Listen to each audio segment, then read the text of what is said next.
पिछले क्लास में non verbal communications क्या होते हैं, गेस्चर, पोस्चर। तो गेस्चर और पोस्चर्स जो आपके मुद्रा है या हाथ के द्वारा जो सिग्नल्स देते हैं पोस्चर्स। तो अब हम आते हैं उसी में आगे फेशियल एक्सप्रेशन।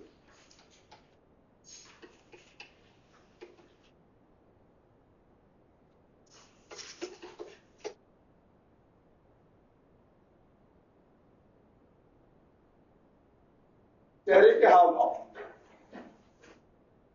फेशियल एक्सप्रेशन यानी चेहरे के हाव भाव। ये सब पूरा नॉन वर्बली चल रहा है। तो ये गेस्चर और पोस्चर का जो पार्ट्स है, गेस्चर पोस्चर के बाद फेशियल एक्सप्रेशन होता है, facial expression and then eye contact. तो facial expression the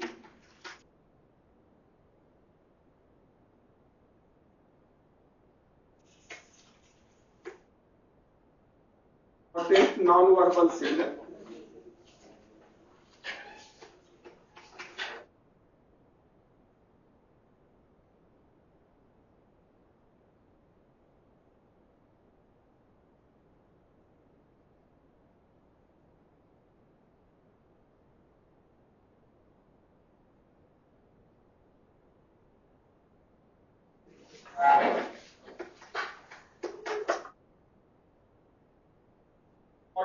Non-verbal signals are conveyed by face. Various are conveyed by the face. हो गया? तो चेहरे के हाव भाव के द्वारा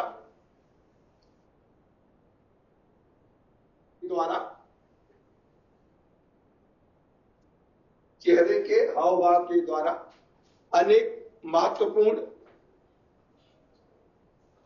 चेहरे के हाव भाव के द्वारा अनेक अशाब्दिक संदेश, चेहरे के हाव भाव के द्वारा अनेक महत्वपूर्ण अशाब्दिक संदेश दिए जाते हैं, प्रायः दिए जाते हैं।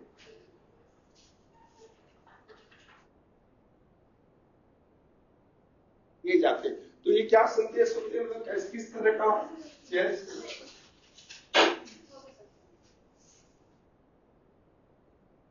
facial expression, the various important non-verbal signals are conveyed by the face ideas.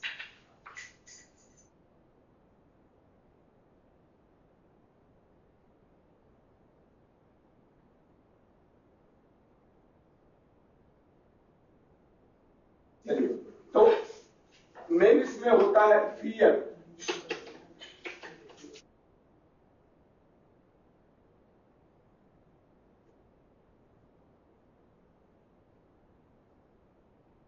disgust, happiness,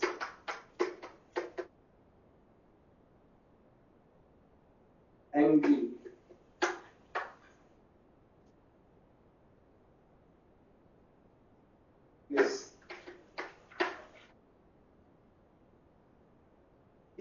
signal main जो मुख्य जो 6 सिग्नल है या अशाब्दिक जो 6 सिग्नल्स है, चेहरे के द्वारा अक्सर हम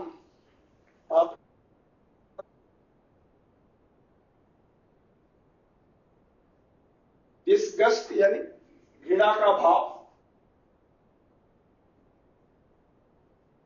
घृणा का भाव, हैप्पीनेस यानी खुशी,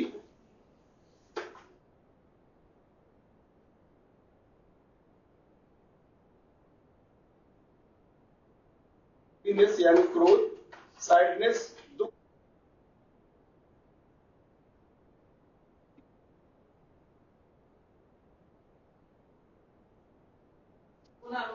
अच्छा क्राइम तो कुछ उसमें नहीं, मुंह के द्वारा बोलते हैं केवल।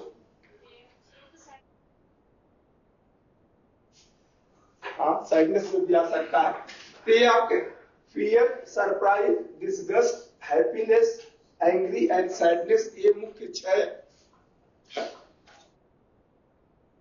है जिसमें आपका चेहरे के साथ साथ आंख, नोज, चिन, इन सब का होता है। कहीं आंखें खुली रह जाती हैं, कहीं चेहरा, आंख, मुंह खुला रह, और कहीं चेहरा, लिप्स जो है पीछे चला जाता है, आगे आ जाता है। तो आप खुद जब आप डर का भाव हो तो डर का भाव प्रदर्शित करते रहिए। आप आईने में देखिए कि चेहरे का क्या आकृति होती है।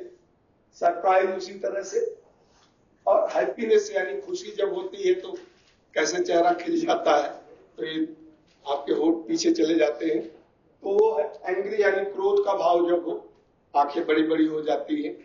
तो ये सब यानी आंख, नाक, होठ, लिप्स, इन सबके संयुक्त प्रयास से या संयुक्त क्रियान्वयन से ही ये चेहरे के भाव उत्पन्न होते हैं।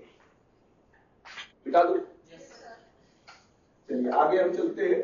फिर eye contact.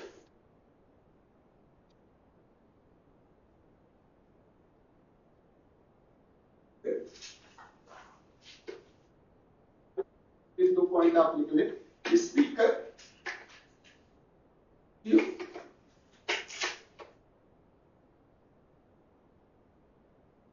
perceive eye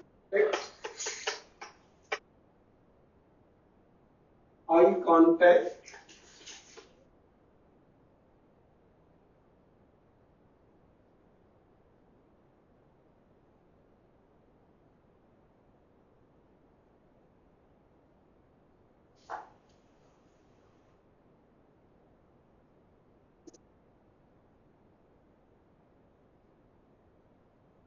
as a sign of careful listening.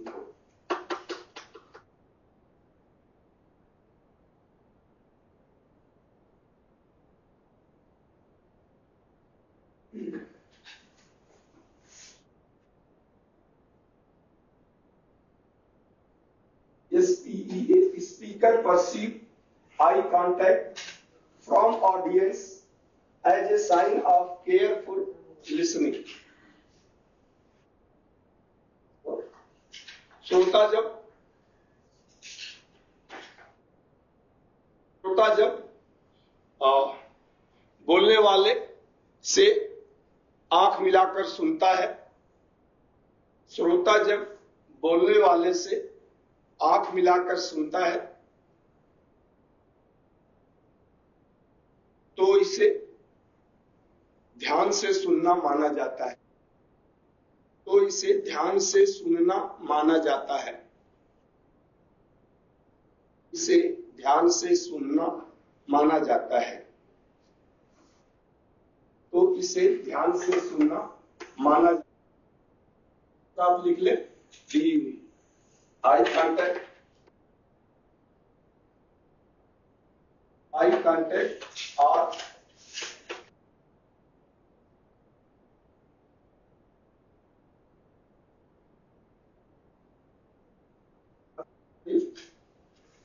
No और openness, interest,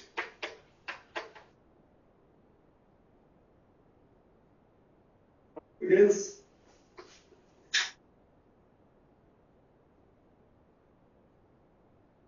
and honesty.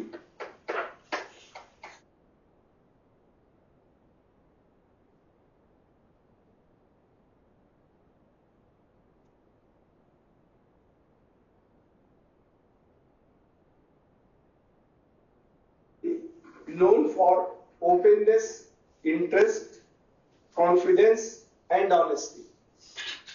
हो गया? इसे आप लिख ले। आंख मिला के बात करना, मिला के बात करना,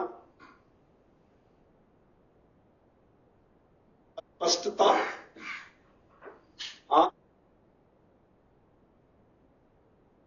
रुचि, अस्पष्टता, रुचि, आत्मविश्वास, विश्वास और ईमानदारी का प्रतीक है, और ईमानदारी का प्रतीक है, और ईमानदारी का प्रतीक है।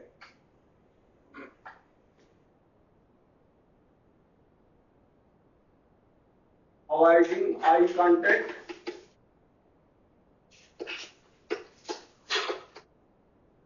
refer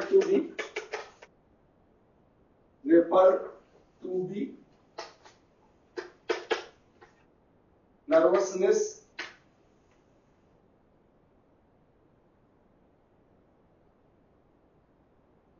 rejection,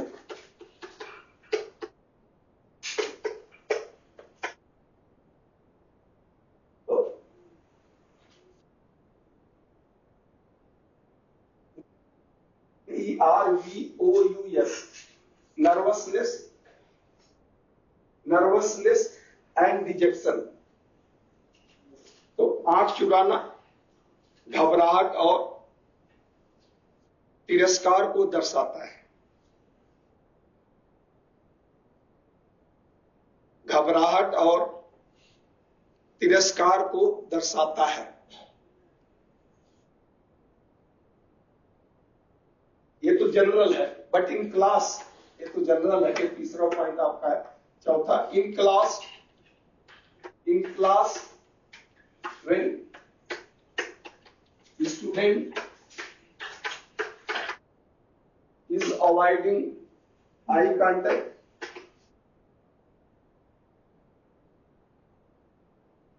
and student is avoiding eye contact,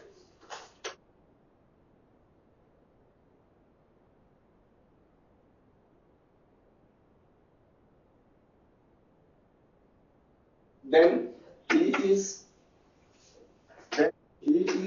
not interested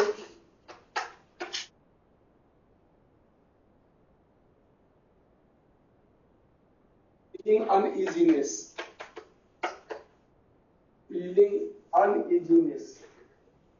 या embarrassed भी कर सकते हैं। uneasiness or embarrassed in class when a student is avoiding eye contact, CUNTA है ये, avoiding eye contact, then he is not interested or feeling embarrassed. He is not interested or feeling embarrassed. EMBRASSED, embarrassed व्यग्र है, उतावलापन है या कहीं जाना है उसको, तो व्यग्रता जिसे कहते हैं। तो यदि कक्षा में विद्यार्थी आंख चुराता है, यदि कक्षा में विद्यार्थी आंख चुराता है, तो यह दर्शाता है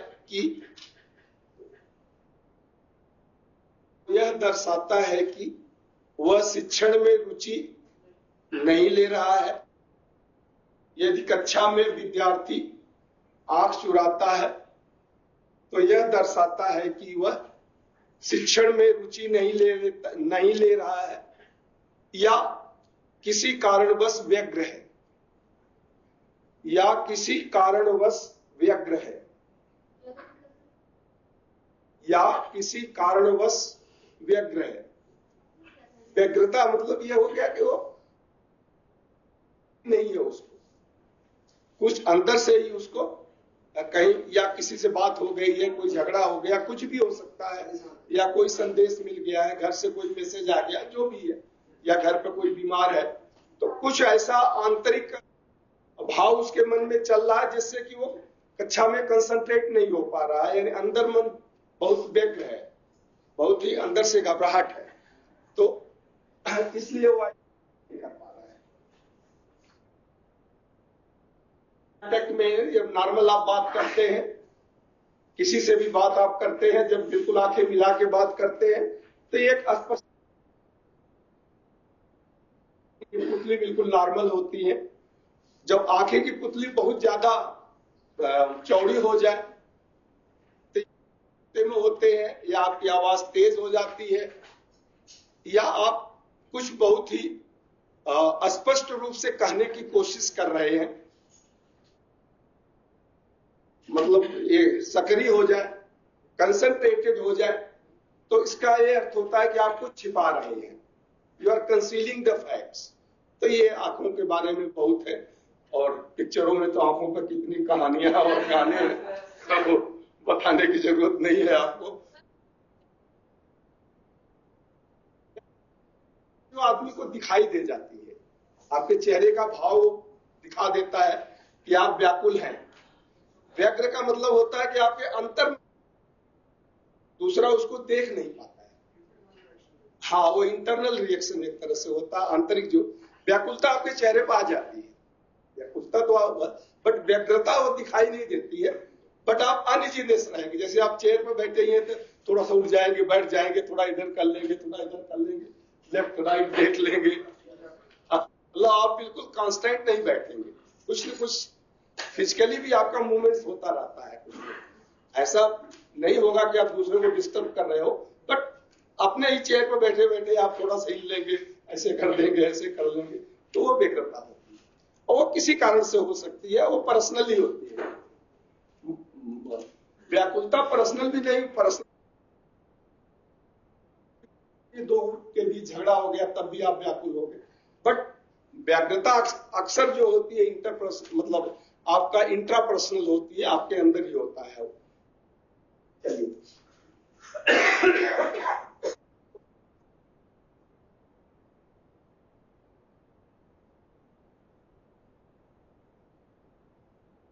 व्हाट आर दे?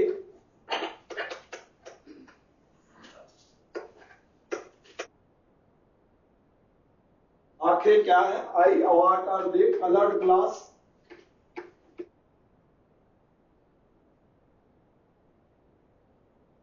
बहुत सी कविताएं हैं, तो चलो ये कविता हम भी लिख देते हैं। हम मतलब किसी की नकल ही कर रहे हैं, तो हमारी कविता eye what are they, eye what are they, कुछ न कुछ हो जाता है भाई। Eye what are they? Coloured, where reflection, where reflection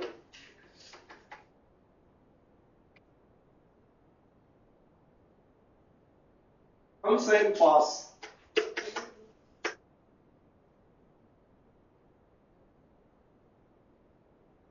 open window, open window, open window by them to sit, open window, open window by them to sit, beauty, love, learning, with WIT, with money.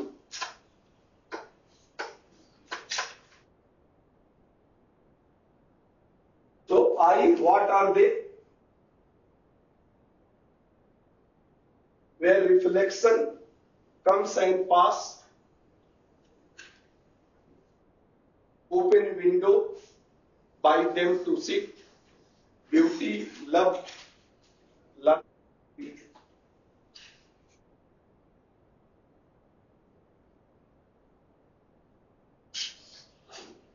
तो आंखें क्या है? एक रंगीन शीशा है। आंखें एक रंगीन शीशा है,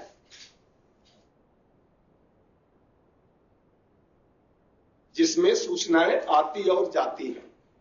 आंखें एक रंगीन शीशा है, जिसमें सूचनाएं आती और जाती हैं। आंखें एक रंगीन शीशा है, जिसमें सूचनाएं आती और जाती हैं।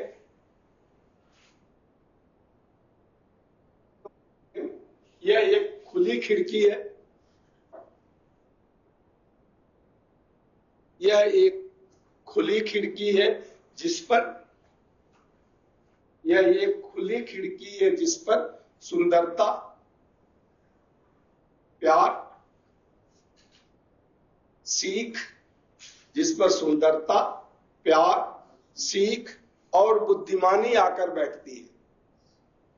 जिस पर सुंदरता, प्यार, सीख और बुद्धिमानी आकर बैठती है।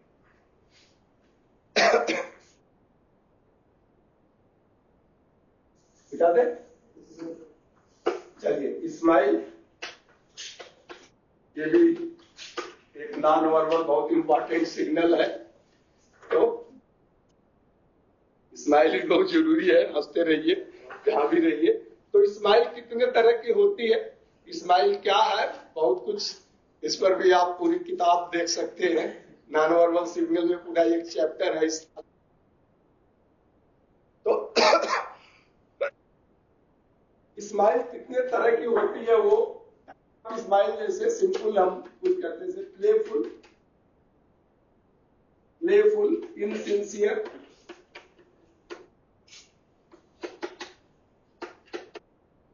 insincere, seductive,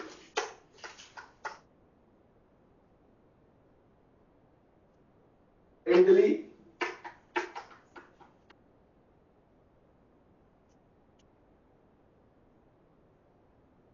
indicative, sincere,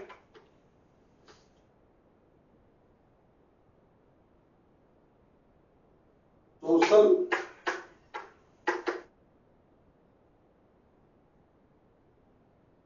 kind, descending.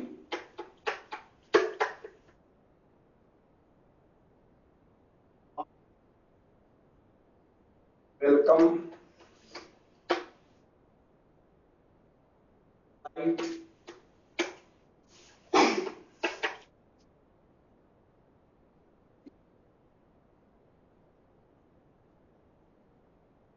ये कुछ तरह की जो स्माइल है, अलग अलग जगहों पे पिक्चरों में आप देखते होंगे, जब विलियन हंसता है तो भी एक स्माइल है, या विलियन जब मुस्कुराता है। हाँ, insincere, seductive, friendly, indicative, sincere, social, client, DESCENDI, client, sending, warm, welcome, and teasing. तो प्लेफुल यानी एक चंचल कहते हैं जो बच्चों के अंदर होती है, चंचलता या चपलता, चपल मुस्कान जिसे आप कह ले, चपल मुस्कान जिसे हम कह सकते हैं। इनसिंसियर यानी निष्ठा रहित, जो आप विलियम्स को देखते हैं, निष्ठा रहित मुस्कान। सीड्यूसिव यानी मोहक,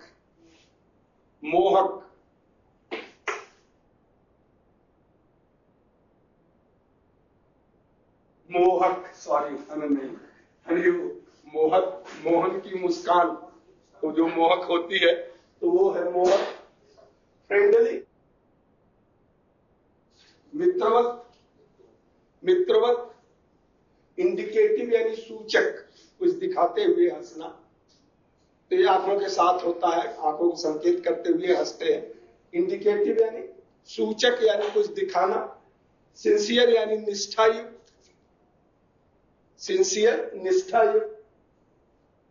सोशल सामाजिक, जो सामाजिक गैदरिंग में आप किसी से मिलते हैं तो या तो खुल के हंसते हैं, आपका दोस्त है तो किससे मुस्कुरा।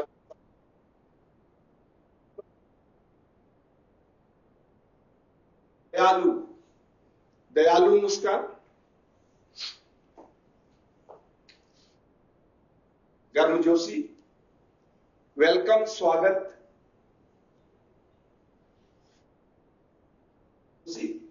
वेलकम स्वागत। पोलाइट यानी विनम्र, विनम्र। अभी आप देखेंगे कहीं लोगों को देखिए और रिकॉग्नाइज करिए कि ये कैसी मुस्कान है, पहचान करने की कोशिश। टीजिंग, चिढ़ाने वाली, टीज यानी चिढ़ाना किसी को, तो चिढ़ाने वाली मुस्कान। तो ये कुछ मुस्कान होती है जो कि आप अलग अलग देख सकते हैं, जिसमें इतना डिटेल्स में हम नहीं जाएंगे। हो गया। तो स्माइल क्या होता है? स्माइल में भी बहुत कविताएं हैं। Smile is the lightning system of face,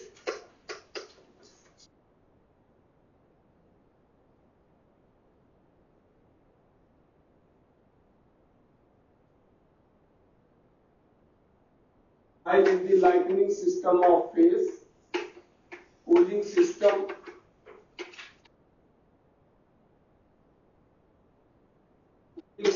of head, warming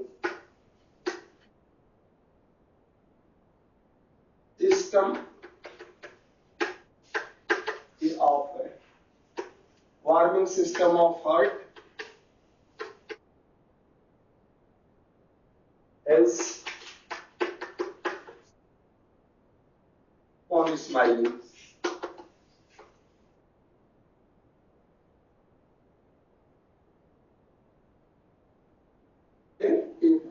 मुस्कुराने में कुछ खर्चा नहीं होता, बहुत कुछ प्राप्त हो सकता है।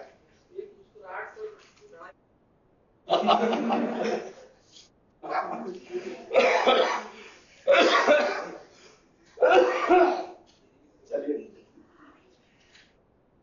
तिथियों के अनुसार मुस्कुराना भी तो चाहिए ना। कहा एक के ही मुस्कुराइए तो लड़ाई भी करा देती है और अच्छा आपको आशीर्वाद भी, दोस्ती भी करा देगी, आशीर्वाद भी मिलेगा। The lightning system of face यानी ये आपके चेहरे को चुंबकीय बना देती है या विद्युतमय बना देती है। मुस्कुराहट चेहरे को विद्युतमय बना देती है। मुस्कुराहट चेहरे को विद्युतमय बना देती है। कूलिंग सिस्टम ऑफ हेड, मस्तिष्क का शीतल या शीतल, मस्तिष्क को शीतल करती है या ठंडा करती है। मस्तिष्क को शीतल करती है और हृदय को गर्मी प्रदान करती है। मुस्कुराहट हृदय को गर्मी प्रदान करती है। हृदय को गर्मी प्रदान करती है।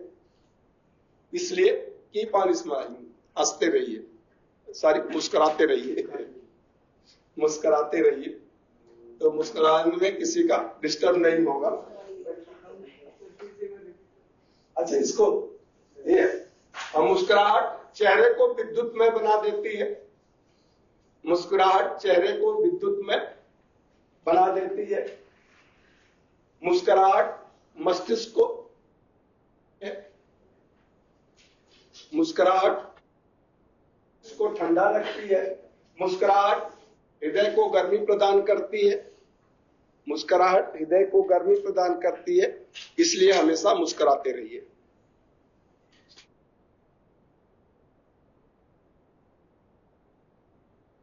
शुरू करना हो यानी बॉडी लैंग्वेज पे तो मुस्कुराहट से आप शुरू करें थी, या फिर जैसे फेशियल एक्सप्रेशन में मैंने आपको बताया हो तो उससे आप शुरू कर सकते हैं। अगर कहीं बोलना है तो शुरुआत अच्छी होगी, फिर ध्यान से आप लोग सुनेंगे।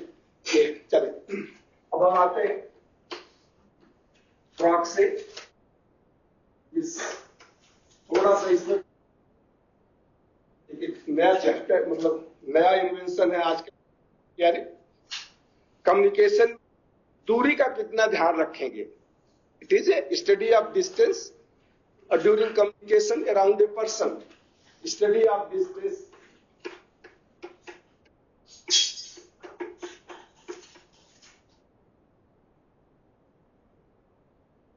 डिस्टेंस ड्यूरिंग कम्युनिकेशन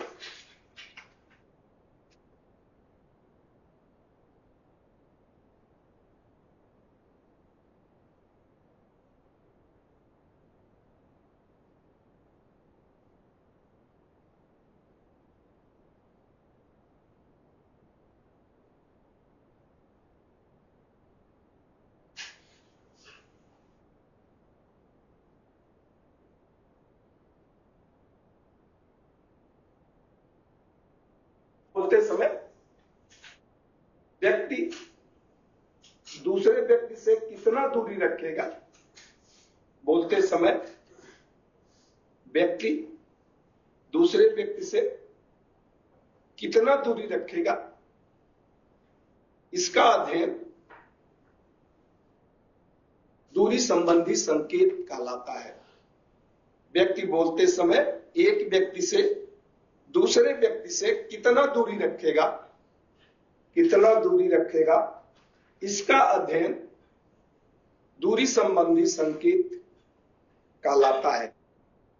इस अध्ययन दूरी संबंधी संकेत प्रॉक्सिमिक्स कहलाता है। अब ये 3 तरह के फीचर्स इसमें आते हैं। तो इसे कौन कहते हैं? Personal feature.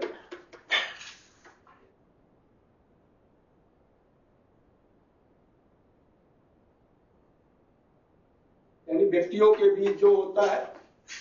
दूसरा होता है फिक्स्ड फीचर।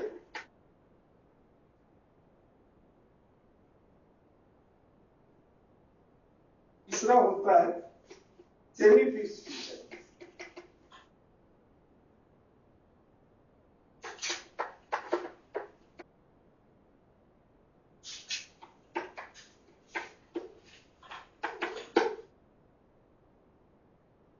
ये प्रॉक्सिमेसिस में 3 चीजें आती हैं। व्यक्तिगत दूरी, व्यक्तियों के बीच में दूरी, व्यक्तियों के बीच में कितनी दूरी होनी चाहिए, वो आता है पर्सनल फीचर में। फिक्स्ड फीचर यानी जो स्थिर दूरी है, जैसे किसी बिल्डिंग से यही बिल्डिंग में कितने कमरे हैं, अब ये कमरा है तो इसका साइज तो फिक्स है, बढ़ेगा नहीं घटेगा। तो किसी बिल्डिंग में या किसी ऑर्गेनाइजेशन में बैठने के लिए जो एक निश्चित स्थान दिया जाता है, जैसे ऑफिस में आप देखें सबका एक होता है। अब डायरेक्टर का रूम होगा तो बड़ा होगा और लोगों का रूम छोटे हैं, तो इसे हम कहते हैं फिक्स्ड स्पेस, यानी निश्चित स्थान जिसे बदला नहीं जा सकता है। और सेमी फिक्स यानी जिसे बदला जा सकता है। कॉर्पोरेट में कोई मीटिंग हो रही है तो कुछ डिवाइडर्स लगा के छोटा रूम कर देंगे। अब बड़ी मीटिंग की जरूरत है तो उसको हटा देंगे तो बड़ा कमरा हो जाएगा।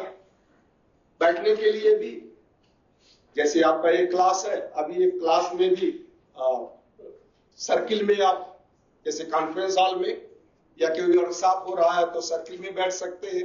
वर्कशॉप में आप सेमी सर्किल में खड़े हो जाते हैं। तो आवश्यकताओं के अनुसार जब सीटिंग अरेंजमेंट को अलग अलग बदला जाता है तो उसे हम कहते हैं semi fixed feature. Semi fixed feature यानी आवश्यकताओं के अनुसार जब दूरियां स्पीकर और श्रोताओं के बीच की दूरी को बदला जाता है तो उसे सेमी फिक्स्ड फीचर कहते हैं। और जहां यह दूरी निश्चित है, बदला नहीं जा सकता, परमानेंट दूरी है, उसे हम फिक्स्ड फीचर कहते हैं। और बात कर से बीच की जो दूरी होती है उसे हम पर्सनल फीचर कहते हैं। ये 3 फीचर मेन होते हैं इसमें।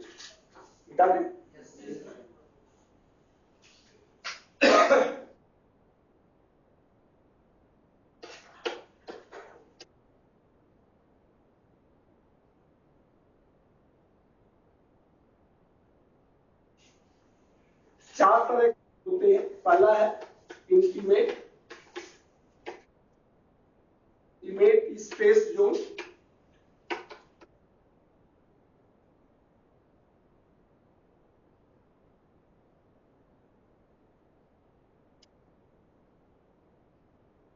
Space zone. तीसरा होता है बिजनेस स्पेस जोन। और चौथा होता है public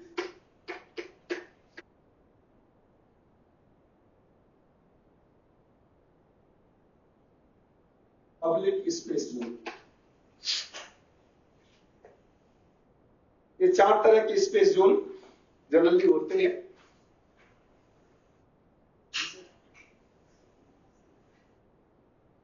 intimate space zone, personal space zone, business space zone and public space zone. तो ये 4 तरह के स्पेस जोन हम बात करते समय जनरली मेंटेन करते हैं। इंटीमेट का मतलब होता है अंतरंग, यानी बहुत ही क्लोज लोगों के लिए अंतरंग।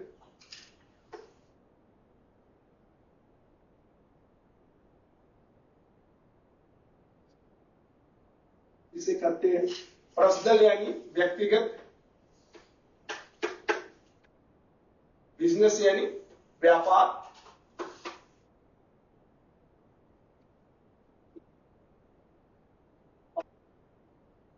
यानी सार्वजनिक।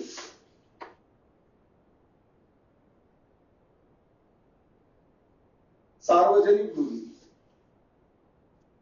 सार्वजनिक दूरी। इंटीमेट यानी अंतरंग दूरी, व्यक्तिगत दूरी, बिजनेस यानी व्यापार संबंधी दूरी, और सार्वजनिक यानी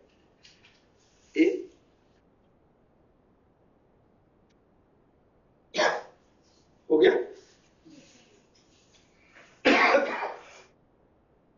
इसमें ज्यादा नहीं, बस थोड़ा सा हम बता दें। पहला जो होता है intimate, 46 centimetre, it is for the family.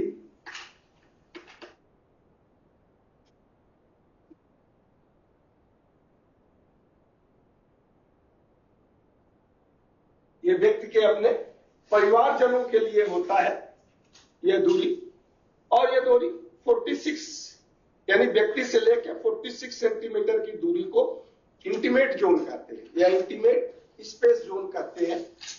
और ये जो बहुत ही क्लोज है, या अपने परिवार के सदस्यों के बीच जो आप बात करते हैं, घर में जो आप बात करते हैं, या अपने मदर फादर सिस्टर पेरेंट और से वाइफ से जो आप बात करते हैं, तो इसे हम कहते हैं इंटीमेट जोन। बिल्कुल ही ये 46 सेंटीमीटर का जो रेंज होता है, व्यक्ति से लेकर 46 सेंटीमीटर तक का रेंज को पर्सनल इंटीमेट जोन कहते हैं। ठीक है। दूसरा होता है personal, personal for near and dear, जो आपके दोस्त हैं, सगे संबंधी हैं, जिनको आप जानते हैं, उनके लिए ये होता है it is from up to, यानी अप टू 46 सेंटीमीटर, यानी ये इंटीमेट जोन अप टू 46 यानी आपसे लेके 46 सेंटीमीटर की दूरी, ये from 46 centimetre 1.2 metre, from 46 centimetre, 46 सेंटीमीटर से लेकर 1.2 मीटर तक का ये नियर एंड डियर के लिए, जो आपके सगे संबंधी हैं, जिसको आप जानते हैं, दोस्तों के लिए, तो ये वो रेंज होता है जिसमें आप बात करते हैं। तो ये 46 सेंटीमीटर से लेकर 1.2 मीटर तक होता है। और तीसरा होता है बिजनेस, जो आपका, इसे हम कहते हैं working range.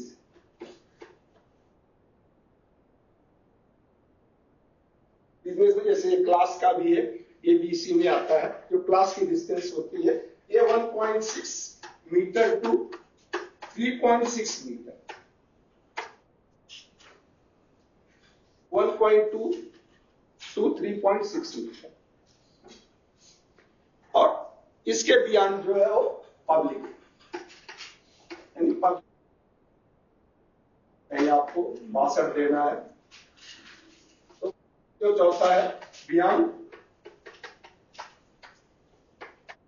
3.6 metre, beyond 3.6 metre,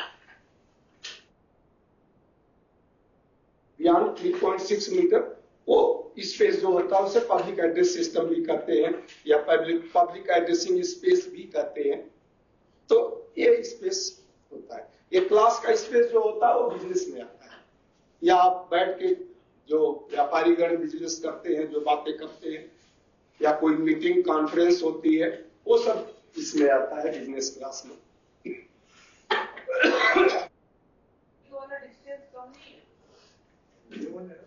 beyond है, उससे आगे कुछ भी हो सकता है, ये मिनिमम है।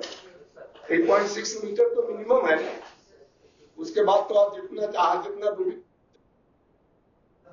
वो डिपेंड करता है कितना बड़ा नेता है तो उतनी दूरी उसको रखेंगे, तो बियॉन्ड है उसके लिए। अब आपके यहाँ पर इंस्टीट्यूट में अगर कोई फंक्शन होता है तो 10 मीटर की दूरी पे थोड़ा रहेगा, वो तो 3 मीटर डैश के सामने। जो आपका एक फंक्शन हुआ था जिसमें वो पिछले साल के बच्चों को जो सर्टिफिकेट दिया गया था, हाँ 3 मीटर के आसपास ही था, डैश से सामने लोग जो बैठे थे। तो इस तरह से वो बियॉन्ड आप देख सकते हैं। दूसरा और तीसरा ज्यादा एक्सप्लेन करने की जरूरत नहीं है, ऐसा मैंने बता दिया कि जो फिक्स स्पेस है, जो गवर्नमेंट ऑर्गेनाइजेशन, प्राइवेट ऑर्गेनाइजेशन में या किसी ऑर्गेनाइजेशन में जब आप ज्वाइन करते हैं तो आपको एक जगह दी जाती है बैठने के लिए, आपके पोस्ट के अनुसार। आपके पोस्ट के अनुसार आपको एक जगह, यानी जगह कितना है और उसका, तो आपके पोस्ट के अनुसार वो हर डिपार्टमेंट्स में होती है। अब देखिए क्लरिकल के लिए एक बड़ा सा हॉल होता है एडमिनिस्ट्रेटिव, उसमें 3-4 लोग एक साथ बैठते हैं, एक टेबल चेयर उतना जगह उनकी होती है। और उस हिसाब से आप देखें डीडीओ है या फिर असिस्टेंट डायरेक्टर, डिप्टी डायरेक्टर, या जैसे जैसे पोस्ट बढ़ती जाती है वो स्पेस भी बढ़ता जाता है, बट वो फिक्स स्पेस होता है।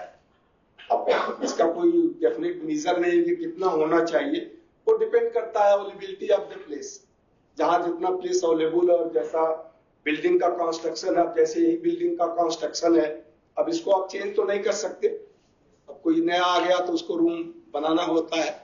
तो अभी जहां एचओ बैठते हैं पहले वहां थे, और जहां डायरेक्टर बैठते हैं ये ऑडियो विजुअल रूम हुआ करता था, नहीं थी। डायरेक्टर के बाद सीधे डिप्टी डायरेक्टर हुआ करते थे, लेकिन जब ज्वाइंट डायरेक्टर की पोस्ट आ गई, जब जरूरत महसूस हुआ तो इस रूम को डायरेक्टर रूम बनाया गया और उसे फिर ज्वाइंट डायरेक्टर का रूम बना दिया गया। आज भी कोई ज्वाइंट डायरेक्टर नहीं है, खैर ठीक है, लेकिन है, पोस्ट तो है। तो इसलिए, और कॉर्पोरेट में भी होते हैं। और तीसरा होता है सेमी फिक्स्ड, यानी फ्लेक्सिबल टाइप है, आवश्यकता के अनुसार उसे चेंज किया जा सकता है, बढ़ाया जा सकता है, घटाया जा सकता है। ये आपने देखा होगा कि वो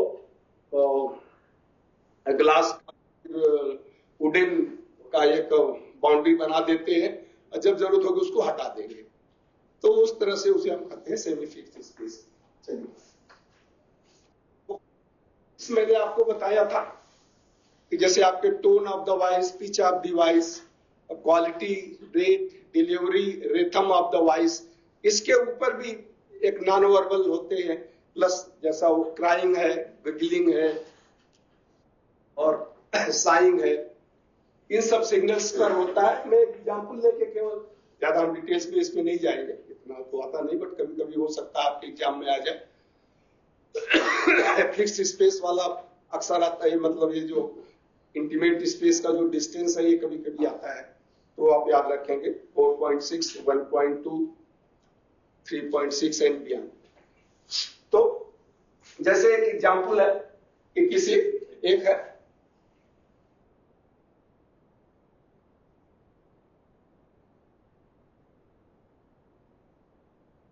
will you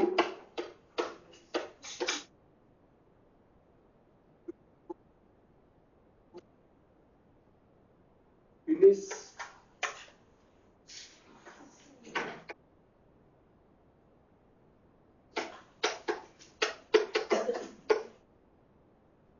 एक एग्जाम्पल है, किसी भी ऑर्गेनाइजेशन में किसी स्टाफ को कोई काम दिया गया है, कोई रिपोर्ट बनाने के लिए दिया गया है, कोई सीनियर आता है और उससे पूछता है तो किस शब्द पर वो जोर देगा, उस शब्द दिस रिपोर्ट। अगर वो कहता है विल यू, क्या तुम पे अगर वो ज्यादा जोर देता है कि क्या तुम इस रिपोर्ट को कर सकोगे, पूरा कर सकोगे, क्या तुम का मतलब उसकी एबिलिटी पर क्वेश्चन कर रहा है, किस मतलब आई एम डाउटफुल कि तुम्हारी योग्यता नहीं है, शायद तुम इसे पूरा न कर।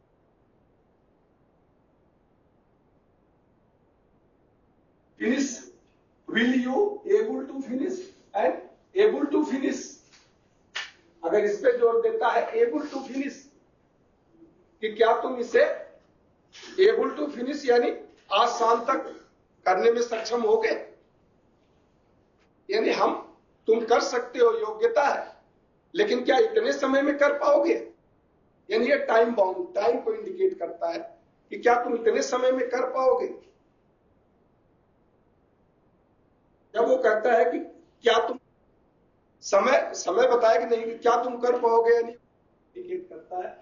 और कहता है विथ दिस रिपोर्ट, जो मैंने रिपोर्ट दिया था, दूसरी नहीं मुझे चाहिए, केवल वो रिपोर्ट। अगर विथ पे वो कंसंट्रेट करता है, विथ रिपोर्ट, कि यह रिपोर्ट, दूसरी नहीं, यह रिपोर्ट मुझे चाहिए, मतलब स्पेसिफिक पॉइंट को करता है।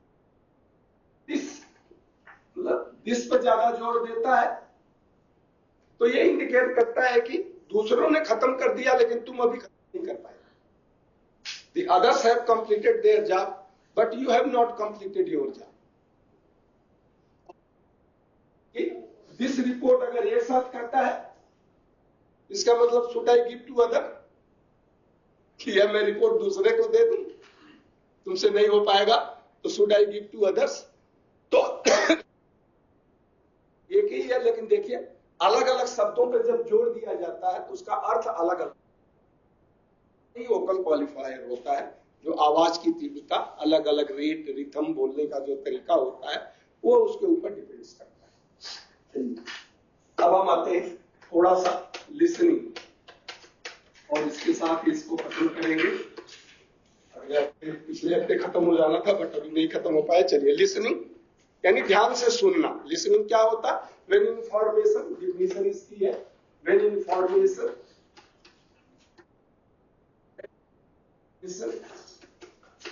properly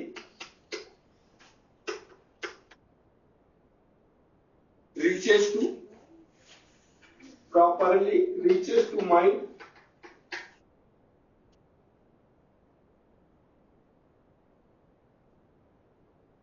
results in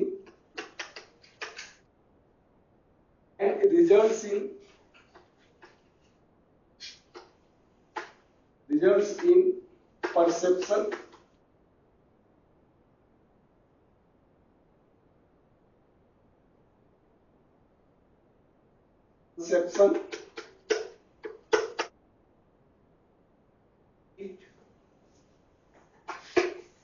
then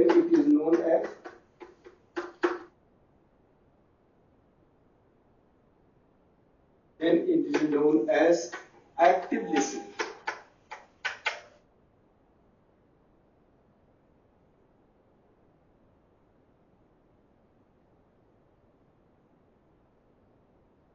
listening का या लिसनिंग भी आप कर सकते हैं, इसकी ये परिभाषा है। When information properly reaches to mind and results in perception and conception of it यानी वो सूचना, then it is known as active listening।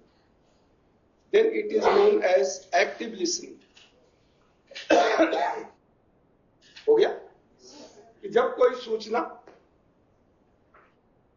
सूचना की तरह, जब कोई सूचना अच्छी तरह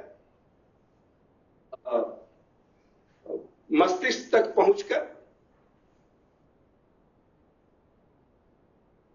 की तरह मस्तिष्क तक पहुंचकर ज्ञानबोध और अभिधारणा में, ज्ञानबोध और अभिधारणा में परिवर्तित हो जाती है, तो उस प्रक्रिया को, सूचना को नहीं, उस प्रक्रिया को सक्रिय सुनना कहते हैं। सक्रिय सुनना कहते हैं।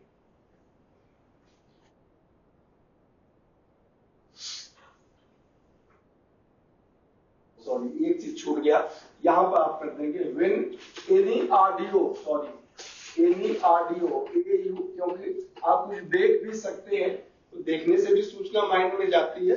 यहाँ आप थोड़ा सा ऐड कर लो सारी। व्हेन एनी इंफॉर्मेशन, और हिंदी में लिख लें जब कोई सुनी गई सूचना, सूचना से पहले सुनी गई कर ले, जब कोई सुनी गई सूचना, क्योंकि हम देख भी सकते हैं तो ये क्लियर हो, जब कोई सुनी गई सूचना, तो any audio information properly reaches to the mind and result in conception, यानी कोई अच्छी तरह आप सुनते हैं, सूचना के कारण आपको कोई नया ज्ञान या नए तथ्य सीखने को मिलता है, तो फिर वो उस प्रक्रिया को, सूचना को नहीं, उस प्रक्रिया को ऑडियो एक्टिव लिसनिंग कहेंगे।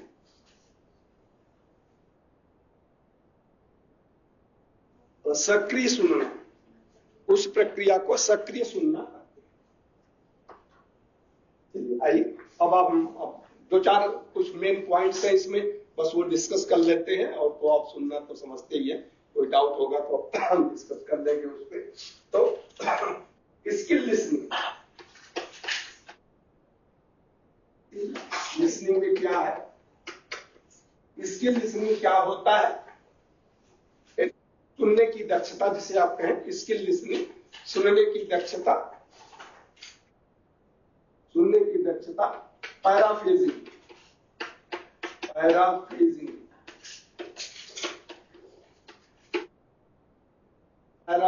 का मतलब होता है कि सारांश, स्पष्ट तरह से सारांश बताना, शाब्दिक करते ही होता है कि स्पष्ट सारांश, लेकिन यहां पर पैराफ्रेजिंग का अर्थ है ना, ध्यान देके सुनना, ध्यान देके सुनना।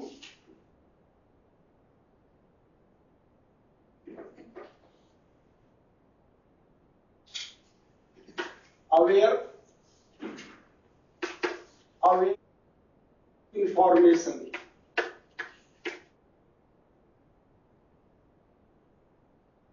सूचना के प्रति जागरूकता, awareness to information, awareness to information, सूचना के प्रति जागरूकता। Responding,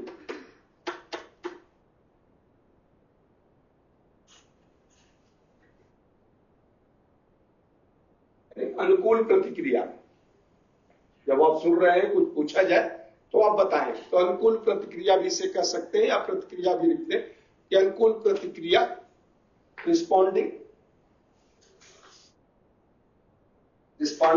asking question,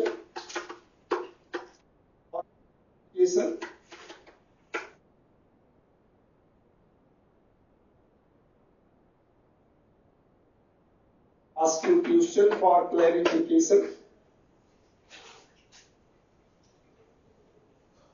question for clarification, संदेह दूर करने के लिए प्रश्न पूछना, संदेह दूर करने के लिए प्रश्न पूछना, संदेह दूर करने के लिए प्रश्न पूछना। और लास्ट है मिररिंग, मैंने मिररिंग आपको बताया था, language of speaker,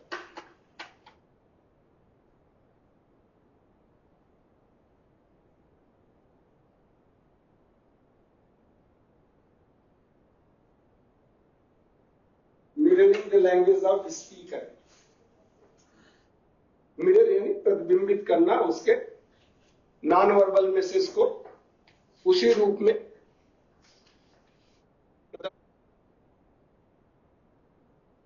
mirroring the language यानी स्पीकर यानी जो भी है वक्ता के प्रतिबिंबित करना, वक्ता की भाषा को प्रतिबिंबित करना, यानी जो उसका नॉन वर्बल एसेंस है उसको आप कॉपी करने की कोशिश करिए। वक्ता की भाषा को प्रतिबिंबित करना, मिररिंग, मैंने आपको बताया था matching, mirroring, leading and pacing, NLP का पार्ट है ये, न्यूरो लिंग्विस्टिक प्रोग्रामिंग। तो ये कुछ पॉइंट्स हैं जो स्किल लिसनिंग के लिए जरूरी होते हैं। अगर आपको स्किल प्राप्त करना है तो आपको यानी ध्यान से सुनिए, सूचना के प्रति ध्यान दीजिए कि मैंने क्या सुना, और प्रतिक्रिया करिए।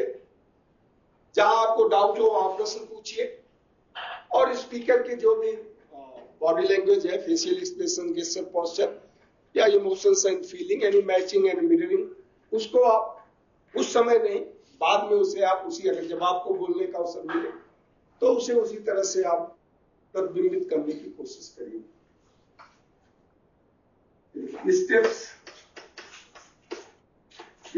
in the listening process.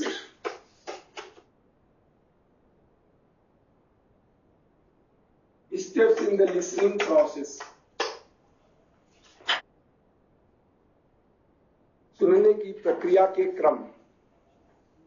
Steps in the listening process.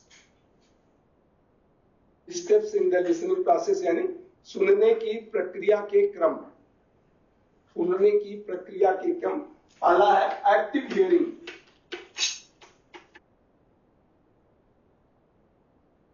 ये बाद में जाके लिसनिंग में बदल जाता है। जब आप ध्यान से पहले सुनेंगे, पहले आवाज कानों में जाए, लेकिन कानों से माइंड तक जाए, दूसरे से बाहर न निकल जाए, तो उसे हम कहते हैं एक्टिव हियरिंग। यानी किसी चीज को ध्यान देके अंदर ग्रहण। Focus on the information. Focus on information.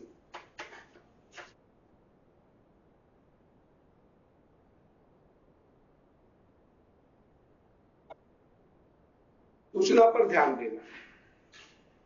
सूचना पर ध्यान देना। सूचना पर ध्यान देना। Comprehension.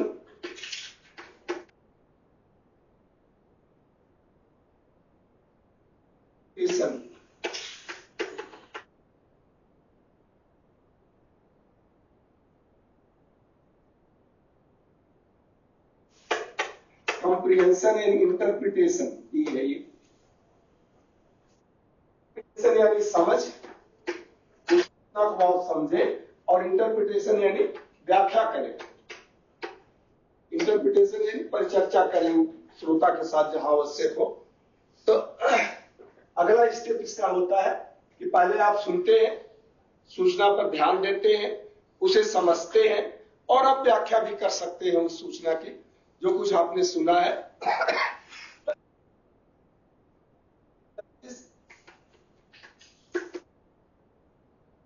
Analysis and evaluation. Analysis यानी आप उसका आकलन यानी विच्छेदन कर सकते हैं। आकलन, व्याकरण,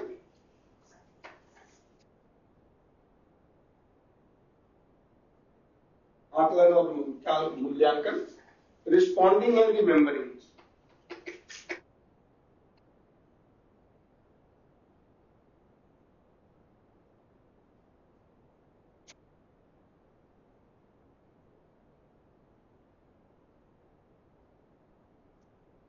क्या करना और याद करना। प्रतिक्रिया करना और रिस्पॉन्डिंग एंड रिमेम्बरिंग, प्रतिक्रिया करना और याद करना। तो ये स्टेप्स ऑफ लिसनिंग है जो आपके सुनने से शुरू होता है। अगर आप सूचना माइंड में जाएगी, फिर माइंड उस पर ध्यान देगा। प्रतिक्रिया करना और याद करना। प्रतिक्रिया करना और याद करना। तो ये है स्टेप्स ऑफ लिसनिंग। जब आप ध्यान से सुनेंगे, माइंड उस सूचना पे ध्यान देता है कि आपने क्या सुना। जब वो माइंड एनालाइज करता है उसको, यानी उसको परसेप्शन और कंसेप्शन होता है, तब आप सूचना समझ जाते हैं, उसको व्याख्या कर सकते हैं, आकलन कर सकते हैं, मूल्यांकन कर सकते हैं, प्रतिक्रिया कर सकते हैं, उसे याद रख सकते हैं। तो ये स्टेप्स है।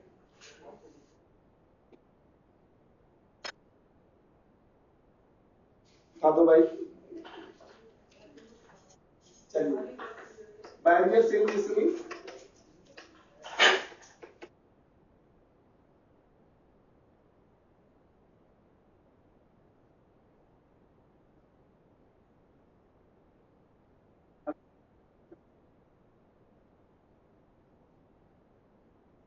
Environment of organisation,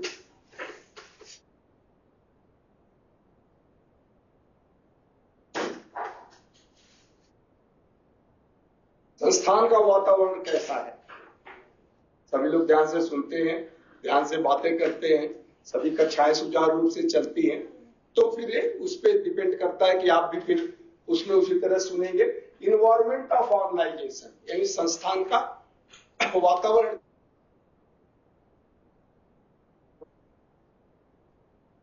selective listening,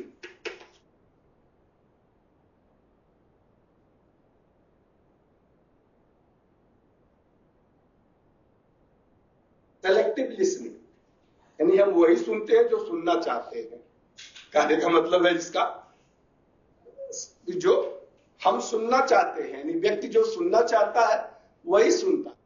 दूसरा कुछ भी सामने कह रहा है कोई फर्क नहीं पड़ता है, जो उसे अच्छा लगेगा वही वो सुनेगा और को वो नहीं सुनेगा। तो ये होता है सेलेक्टिव लिसनिंग। फिजिकल बैरियर,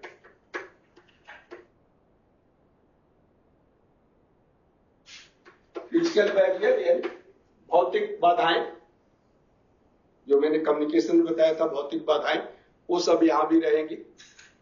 तो भौतिक बाधाएं जैसे टेम्परेचर है, हीट है, वेंटिलेशन है, सीटिंग अरेंजमेंट है, तो ये सब जो भौतिक बाधाएं हैं, इंटरप्शंस है, तो भौतिक बाधाएं तो हर जगह रहती है। भौतिक बाधाएं, listening attitude,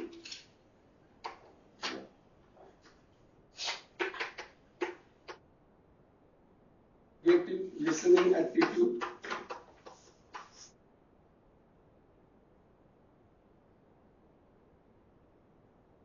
negative listening attitude, सुनने के प्रति नकारात्मक दृष्टिकोण, सुनने के प्रति नकारात्मक दृष्टिकोण, सुनने के प्रति नकारात्मक दृष्टिकोण,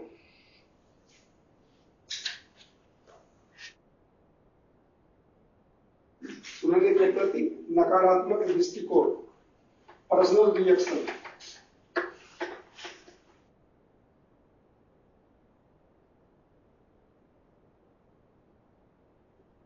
व्यक्तिगत प्रतिक्रियाएं, व्यक्तिगत प्रतिक्रियाएं, पर्सनल रिएक्शन होता है। बहुत बार हम प्रैक्टिकल अपना पर्सनल रिएक्शन सुनते समय कर देते हैं। Poor motivation, personal reaction, poor motivation एक अलग पॉइंट है, यानी प्रेरणा की कमी, पुअर मोटिवेशन, प्रेरणा की कमी, और लास्ट साइकोलॉजिकल फैक्टर, मनोवैज्ञानिक, मनोवैज्ञानिक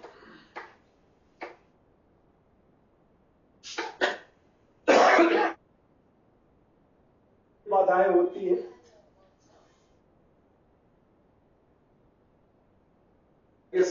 सुनने की ये बाधाएं हैं। इन्वायरमेंट ऑफ ऑर्गेनाइजेशन, बाधाएं, मनोवैज्ञानिक बाधाएं, मनोवैज्ञानिक बाधाएं, इन्वायरमेंट ऑफ ऑर्गेनाइजेशन, जो संस्थान में जो परिवेश में जो कुछ है, क्या वातावरण है, ये प्रभावित करता है। सेलेक्टिव लिसनिंग, जो सुनना चाहते हैं वो आप सुनेंगे।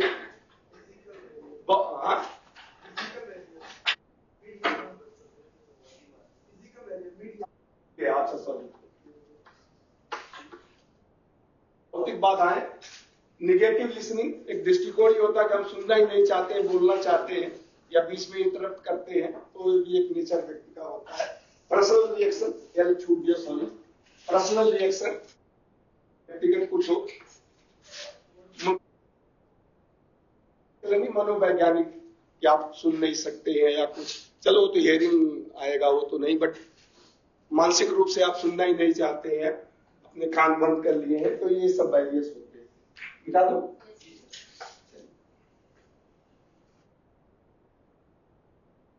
टू बी गुड लिसनर, वो दो चार चार पॉइंट बस मैं इसमें लिखा के, इसलिए अब इसको खत्म करना है, ज्यादा आप एक्सप्लेन अपने से कर सकते हैं इसको। कैसे एक अच्छे लिसनर आप बन सकते हैं? Focus on idea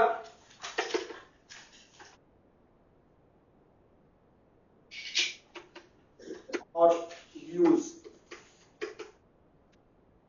focus on idea और views.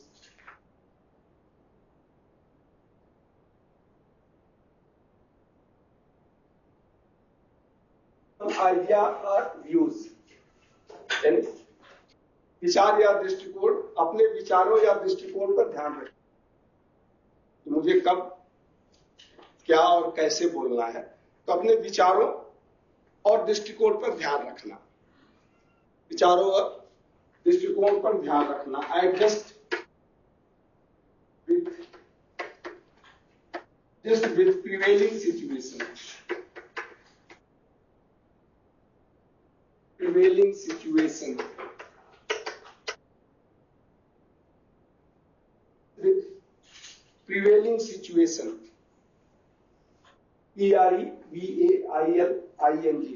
prevailing situation, adjust with prevailing situation, यानी वर्तमान परिस्थितियों से सहमत होना या समझौता करना, परिस्थितियों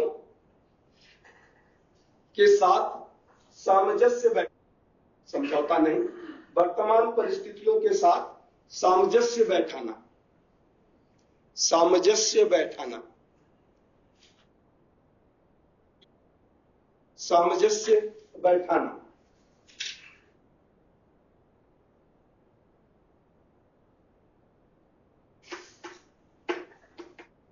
Capitalize on difference of speed,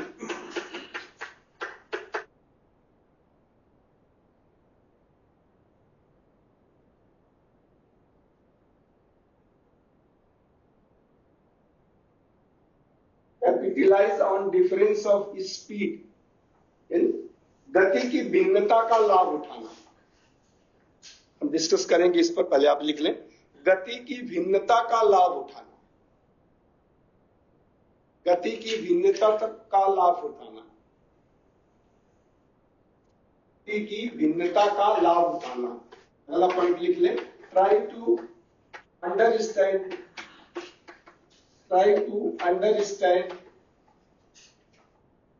the process of listening, try to understand the process of listening,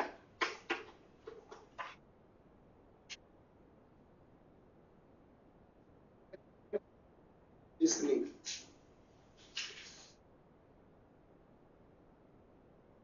सुनने की प्रक्रिया को समझने की कोशिश करना, सुनने की प्रक्रिया को समझने की कोशिश करना,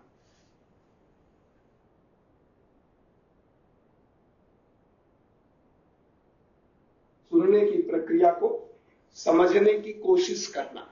अगला पॉइंट ये,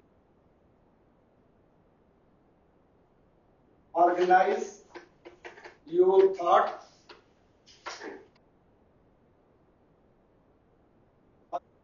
thought to listen,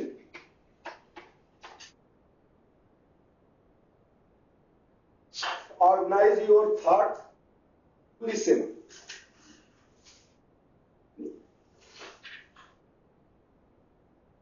सुनने के लिए विचारों को व्यवस्थित करना, अंतर मन में जो विचार उठ रहे हैं उसको शांत करिए। सुनने के लिए विचारों को व्यवस्थित करना, सुनने के लिए विचारों को व्यवस्थित करना। एंड लास्ट है ready to listen,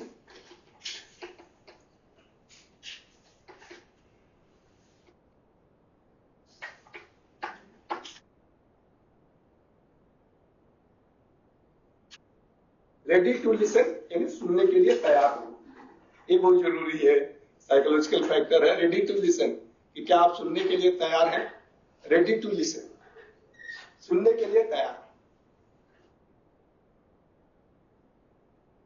how to be a good, आप अच्छे लिसनर कैसे बन सकते हैं, तो उसके लिए कुछ पॉइंट, जैसे पहला है फोकस, किस आइडिया को आप सुनना चाहते हैं, अगर वो वही बताया जा रहा है तो उस पर आप ध्यान दें। एडजस्ट विद द प्रिवेलिंग, जो भी है, माइक है या आवाज थोड़ी कम सुन रही है तो ध्यान से आप सुने, फिजिकल बैरियर्स कुछ हो सकते हैं, तो जो भी प्रिवेलिंग सिचुएशन यानी वर्तमान जो परिस्थिति है उससे आप सामंजस्य से बैठाइए। तीसरा पॉइंट बहुत इंपॉर्टेंट है, डिफरेंसेस इन द स्पीड, यानी जैसे परसिस्टेंट ऑफ विजन होता है उसी तरह से परसिस्टेंट ऑफ लिसनिंग भी होता है। यानी अगर कोई जो कुछ भी आप देखते हैं वो आंखों तक पहुंचने में कुछ सेकंड, फ्रैक्शन ऑफ सेकंड लगेगा, जिसे हम परसिस्टेंट ऑफ विजन कहते हैं। उसी तरह से परसिस्टेंट ऑफ लिसनिंग है, जो आप सुनते हैं, मैं बोल रहा हूं, आप सुन रहे हैं, तो आप तक पहुंचने में, इंटरप्रेट करने में कुछ समय लगता है। तो जो मेरी बोलने की गति अगर बहुत तेज होगी और आपके सुनने और इंटरप्रिटेशन की गति मैं उससे मैच नहीं करेगी, तो आप उस सूचना को समझ नहीं पाएंगे। तो ये कहने का मतलब है कि जो आपका जो मतलब सॉरी, जो वक्ता के जो बोलने की गति है और जो आपके सुनने की गति है, अगर इसमें डिफरेंस है तो डिफरेंस को आप अपने तरफ यूज करिए, यानी उस डिफरेंस को कम करने की कोशिश करिए। तो ये है मेन पर्पस, इसका मतलब ये। ट्राई टू अंडरस्टैंड, जो प्रक्रिया मेरे ऊपर आपको बताया था कि कौन सी प्रक्रिया है, ध्यान से सुनना, समझना, जहां भी डाउट हो प्रश्न पूछना, उसकी व्याख्या करना, उसको याद करना, तो ये प्रक्रिया है। अपने अंतर्मन फीलिंग को व्यवस्थित रखिए कि नहीं मुझे सुनना है, इसका उपयोग होगा। रेडी टू लिसन, जब भी हो आप सुनने के लिए तैयार हो। What you think about listening?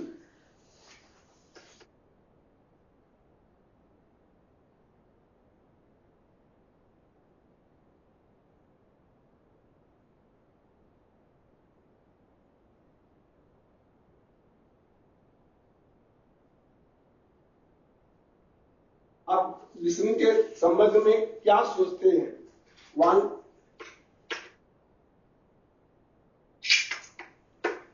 क्या आप सुनना चाहते हैं? Want to listen,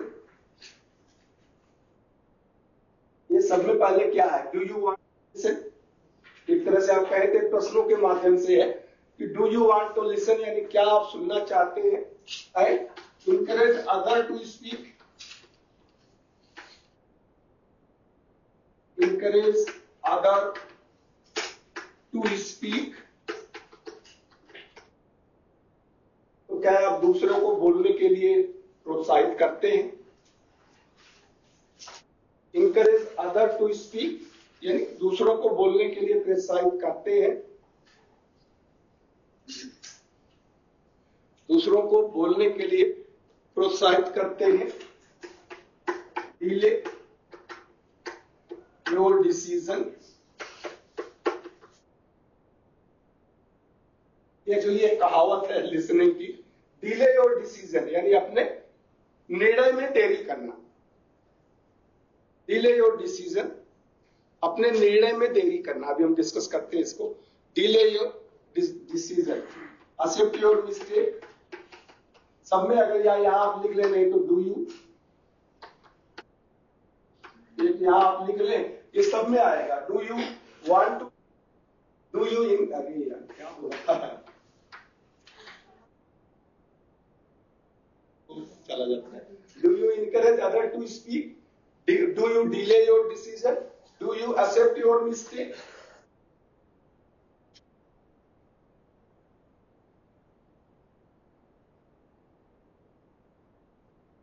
Get out of dry subject.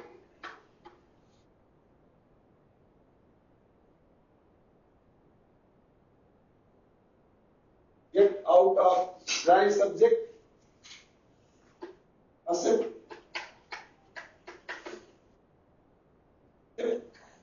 To be understood.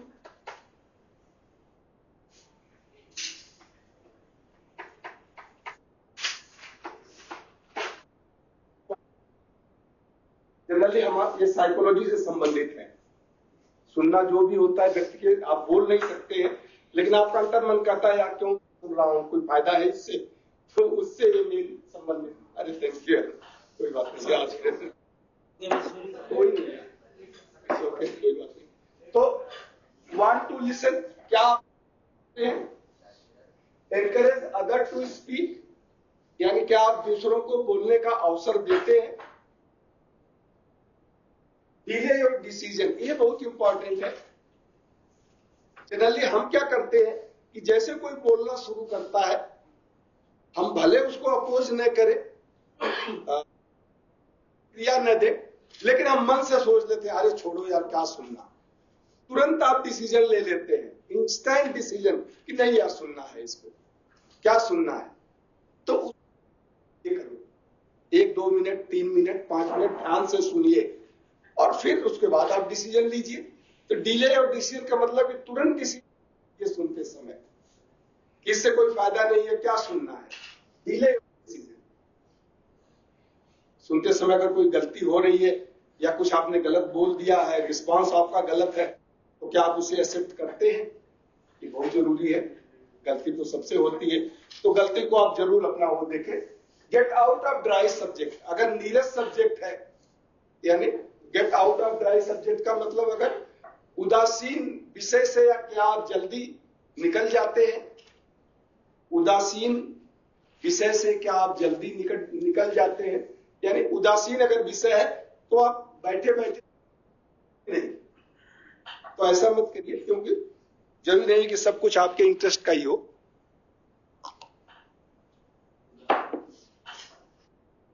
इन विषय से क्या आप जल्दी निकल जाते हैं, उदासीन विषय से निकल जाते हैं। एक्सेप्ट टू बी अंडरस्टूड, आप स्वीकार करते हैं कि मैंने कुछ समझ लिया। एक्सेप्ट टू बी अंडरस्टूड, स्वीकार करिए कि कुछ तो मैंने समझा। बिल्कुल आप ब्लैंक मत रहिए कि नहीं यार क्या आपने बोला मुझे कुछ समझ में नहीं आया। नहीं आया तो आपने पूछा क्यों नहीं। तो एक्सेप्ट टू बी अंडरस्टूड। नहीं यार कौन गुस्सा होगा, नहीं गुस्सा होता हूं।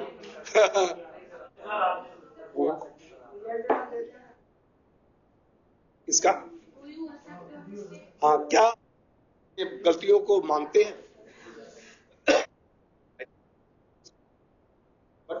टीचर भी ह्यूमन बीइंग है, कभी कभी उसका भी गुस्सा आ ही जाता है। हाँ लो भाई।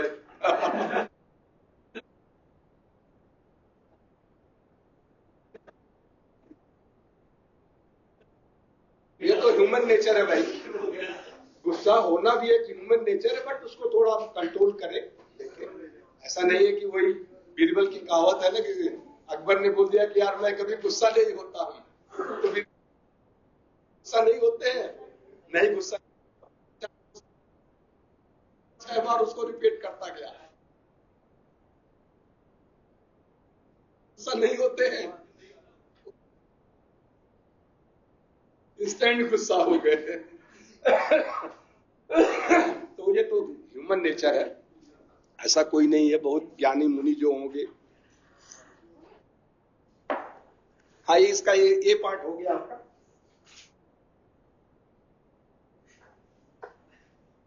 अब आपको अगर फीडबैक देना है, जनरली आप सुनते हैं या कोई कुछ बोल रहा है तो बीच बीच में जो फीडबैक होता है किसी भी डिस्कशन में आपको अगर फीडबैक देता है तो develop how to give the effective feedback, ये भी लिसनिंग का ही पार्ट है।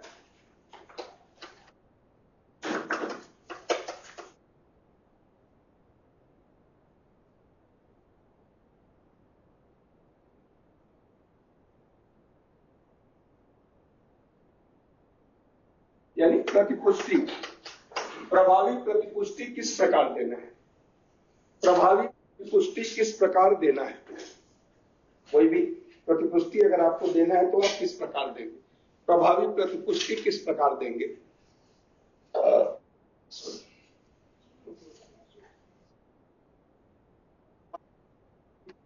पहला ही है कि फीडबैक इम्पर्सनल,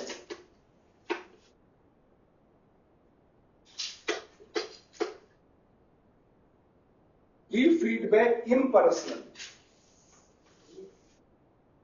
EERSONAL।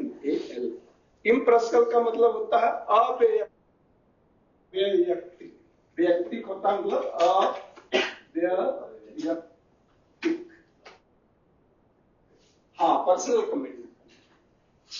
लेकिन ये बात है कि उस व्यक्ति के व्यक्तित्व के बारे में ना बोलिए, उसने उसकी एक्टिविटीज के बारे में आप कमेंट करें।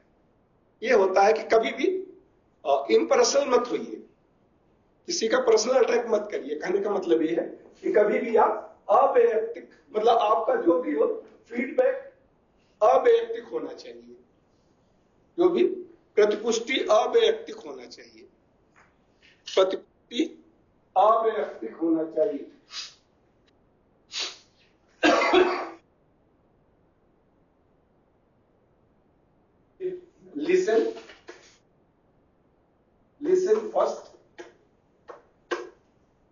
listen first then give feedback।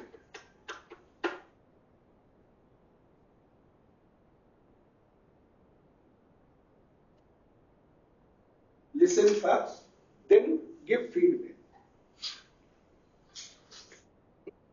ये और फिर प्रतिपुष्टि दें। पहले सुने फिर प्रतिपुष्टि दें, बिना सुने किसी को आप कहें आपको ऐसा हो ऐसा हो, पहले सुने फिर प्रतिपुष्टि दी। Feedback directed to content,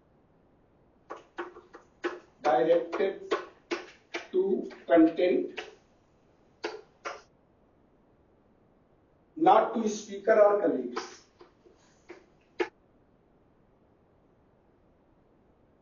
not to speaker or colleagues।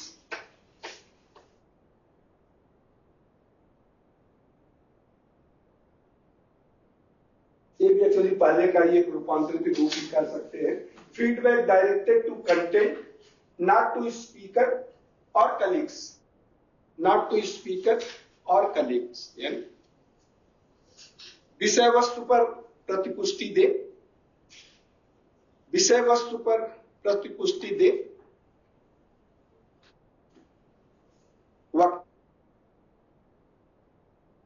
पाठियों के ऊपर नहीं। विषय वस्तु पर प्रतिपुष्टि दे, वक्ता या सहपाठियों के ऊपर नहीं।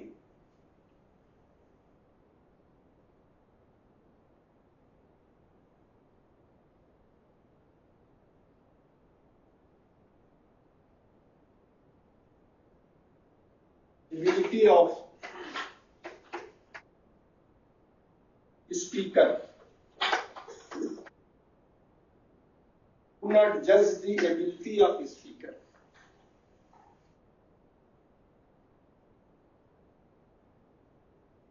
Ability of speaker,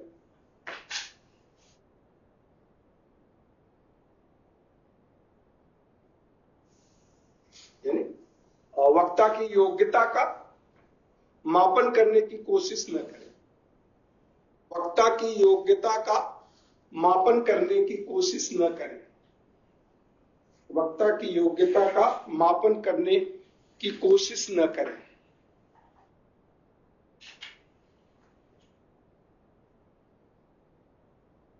इसको चलिए से लिख लीजिए। अगला पॉइंट है respond politely, response politely and positively।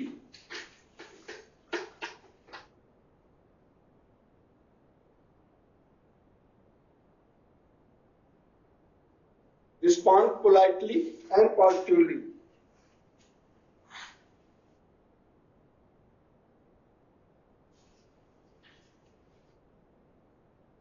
हमेशा विनम्र और सकारात्मक तरीके से प्रतिक्रिया करें। विनम्र और सकारात्मक तरीके से प्रतिक्रिया करें। विनम्र और सकारात्मक तरीके से प्रतिक्रिया करें।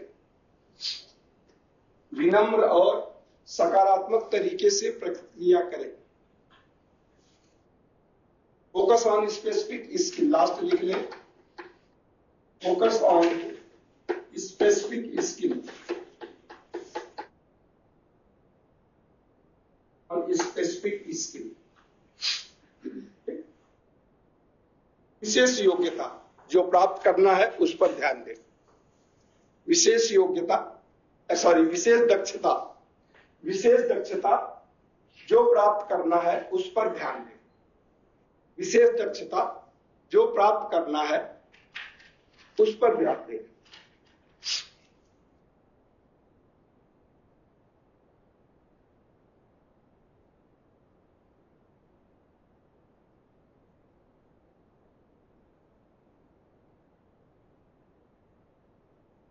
हो गया? तो ये है, फीडबैक दे रहे हैं तो अपने दोस्तों के लिए कमेंट न करें या जो वक्ता है उसके ऊपर कमेंट न करें। आप सुने और फीडबैक दे, जो कंटेंट है उसके ऊपर फीडबैक दे। वक्ता की योग्यता को जज करने की कोशिश न करें। कुछ न कुछ तो हर परिवेश में, हर परिस्थिति में सीखने को मिलता है। तो क्या आप सीख सकते हैं? जरूरी नहीं कि आपके कंटेंट से या विषय वस्तु से संबंधित हो या ना हो, लेकिन आप कोशिश करें कि कुछ न कुछ आप सीखें और एक स्पेसिफिक पॉइंट पर आप हमेशा फोकस करें कि मैं क्या सीखना चाहता हूं आज की मीटिंग से, या ये जो बोल रहे हैं उससे क्या प्राप्त किया जा सकता है। कुछ न कुछ पॉजिटिव होता है। हम कहते हैं घड़ी बंद है तब भी 2 बार 24 घंटे में सही समय बताती है। तो कोई भी आदमी कितना भी खराब हो, शराबी था, शराब पी के गिर गया, तो उससे पूछा यार कुछ बताना चाहोगे? तो बोला कभी शराब मत पीना। बोले तुम क्यों पीते हो? बोले इसीलिए तो बता रहा हूं, इसलिए तो मैं तुमको सलाह, क्योंकि मैं पीता हूं। तो इसलिए चाहे कोई कितना भी गलत हो, कुछ न कुछ अच्छाई समझो। तो क्या अच्छाई है उसकी तरफ ध्यान दे, क्या खराब है उसको छोड़ दे।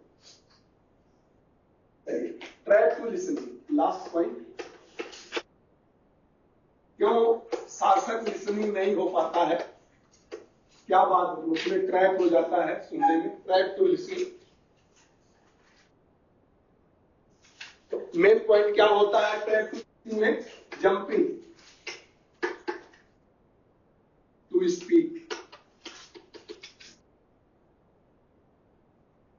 बीच में बोलना शुरू कर देते हैं आप। जो बोल रहा है उसकी नहीं सुनते हुए अपना बोलना, यानी बीच में बोलना शुरू कर देना। जंपिंग टू स्पीक, बीच में बोलना शुरू कर देना। बीच में बोलना शुरू कर देना। Always ready to interrupt other.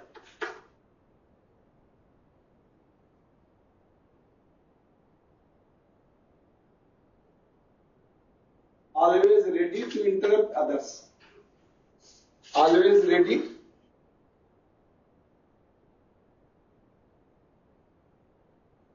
दूसरों के कार्य में व्यवधान पहुंचाने के लिए हमेशा तैयार रहते हैं। दूसरों के कार्य में के लिए तैयार रहते हैं। दूसरों के कार्य में व्यवधान पहुंचाने के लिए तैयार रहते हैं। ठीक है, दूसरों के कार्य में व्यवधान पहुंचाने के लिए तैयार रहते हैं।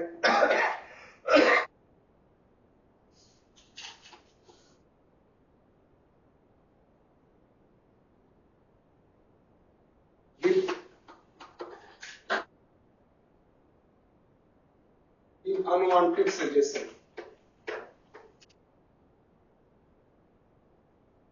आवश्यक सुझाव देना।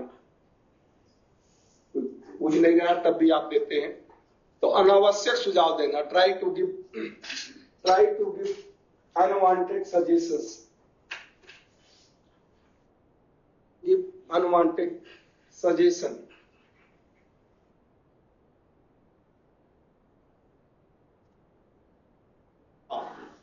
अनावश्यक सुझाव देना, अनावश्यक सुझाव देना।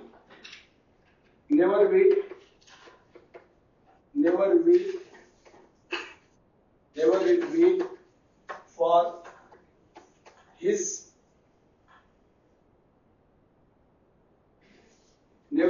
for his sequence, never wait for his sequence to speak, never wait for his sequence to speak। बोल सकते हैं ना, never wait for his complete उसका जो कंप्लीट होने का वेट। हाँ वो भी है, आगे वो भी है। ये है कि मतलब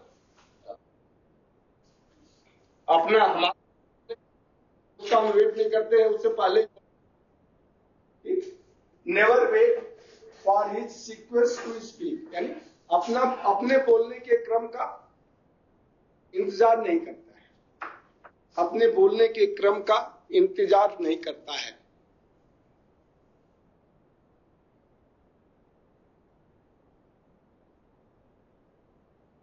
बोलने के क्रम का इंतजार नहीं करता है। Do not allow other to complete,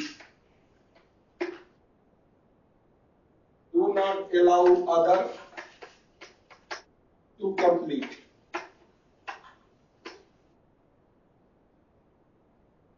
do not allow other to complete.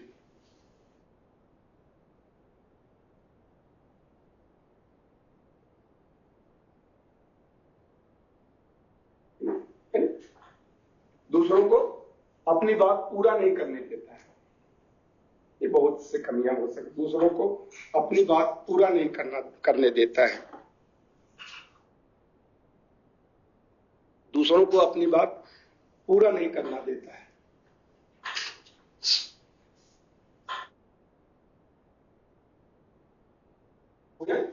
चलिए लास्ट में हो गया सम टिप्स। इफेक्टिव लिसनिंग के लिए कुछ टिप्स, 2-4 पॉइंट ऑफ, बस हम खत्म करते हैं। Some tips, be physically involve,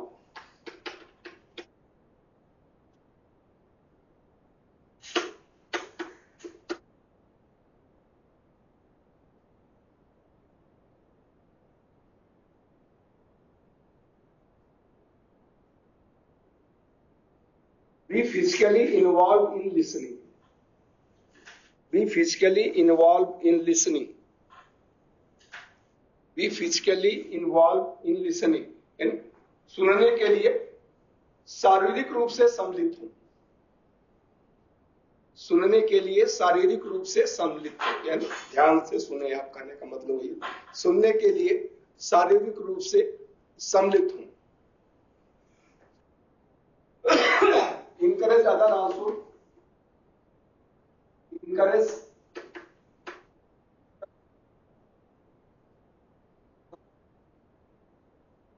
speak, encourage other also to speak, दूसरों को भी बोलने के लिए प्रोत्साहित करें। encourage others also to speak, encourage others also to speak, दूसरों को भी बोलने के लिए प्रोत्साहित करें, दूसरों को भी बोलने के लिए प्रोत्साहित करें। इफेक्टिवली, नोट इफेक्टिवली,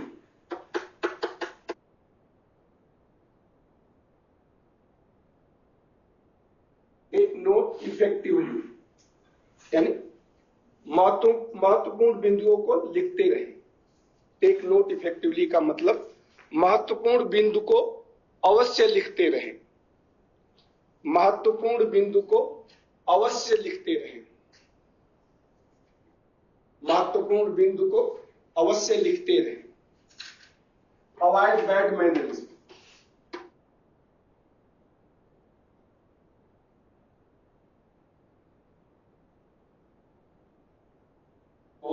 अभी तक बताया गया है।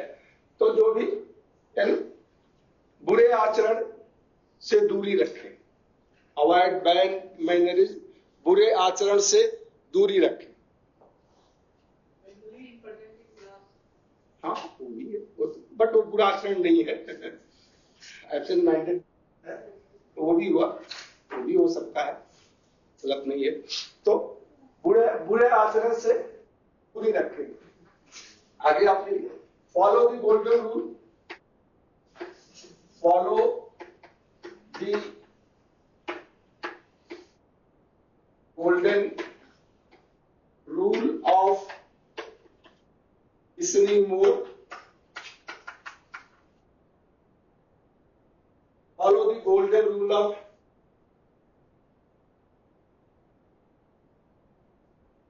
listening more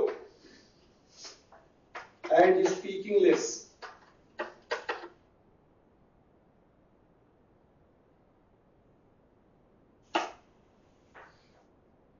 गणेश जी का रूल है ये, follow the golden rule of listening more and speaking less,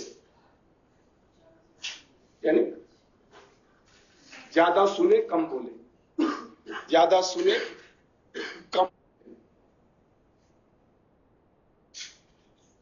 exercise to, last है एक्सरसाइज टू लिसनिंग मशीन।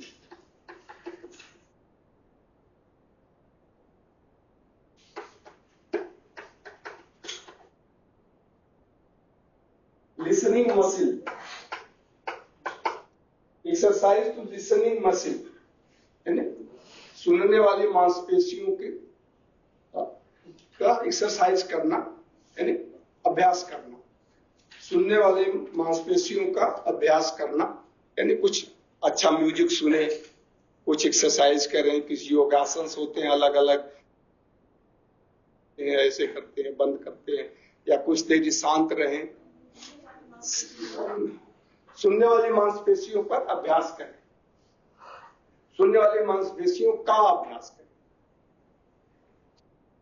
जो भी है एक्सरसाइज आपके होते हैं, या योगासन होते हैं, या सांस लेना होता है, कोई अच्छा म्यूजिक सुनना होता है, ये सब एक्सरसाइज है। ये कुछ टिप्स है जो कि आपको एक अच्छा लिसनर बना सकते हैं। अच्छा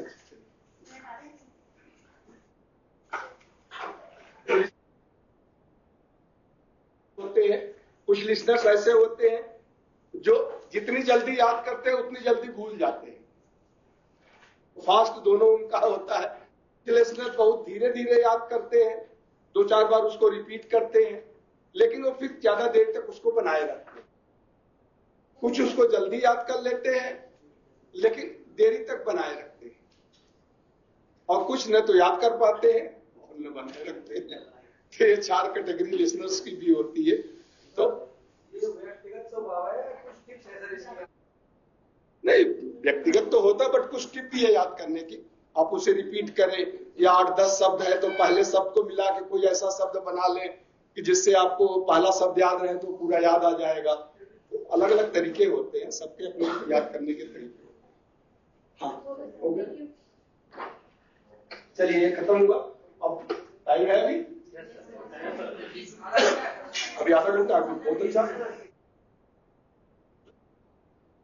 छठवें यूनिट में तो आपके जितने भी WIM है तो दिया और भी बता दिया, तो इतना इंपॉर्टेंट नहीं है। जैसा मैंने तीसरा यूनिट आपको छोड़ा है, तो छठवां यूनिट मैं छोड़ रहा हूं। हम आगे चलते हैं 7वें यूनिट पे। ये है assessment and testing. Assessment and